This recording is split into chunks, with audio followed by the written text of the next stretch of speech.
Voici le cas de Benoît. D'abord, la tachycardie. Benoît est un patient de 28 ans.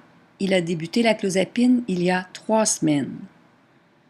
Lorsque vous vous informez de son état, il vous raconte qu'il a l'impression de sentir son cœur battre depuis 1 semaine et que celui-ci est beaucoup plus rapide que d'habitude. Ça l'empêche de relaxer et parfois il a de la difficulté à s'endormir.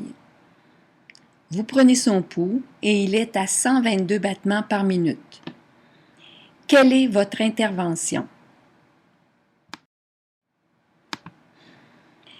D'abord, si la tachycardie est symptomatique ou encore si elle est plus grande que 120 battements par minute, il faut diminuer la dose et réaugmenter plus lentement si possible.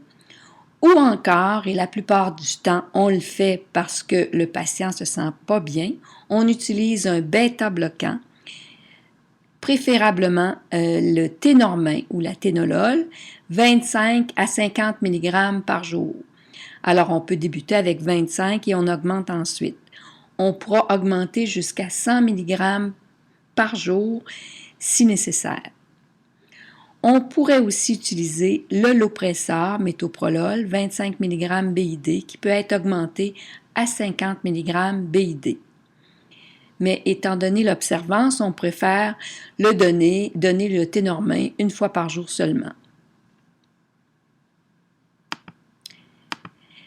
Si la tachycardie est persistante, c'est-à-dire qu'elle dépasse 140 battements par minute et plus, malgré le traitement adéquat, à ce moment-là, on sera obligé de cesser la clozapine. Mais c'est très rare qu'on se rend jusque-là.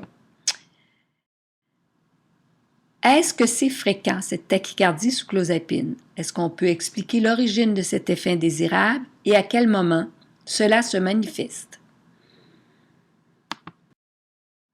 Donc, l'incidence est quand même élevée, d'environ 25 %, et en général, on a une augmentation de 10 à 15 battements par minute. C'est surtout au début du traitement ou lorsqu'on augmente les doses ou encore chez les personnes âgées. La tolérance se développe après 4 à 6 semaines généralement, mais parfois elle peut persister.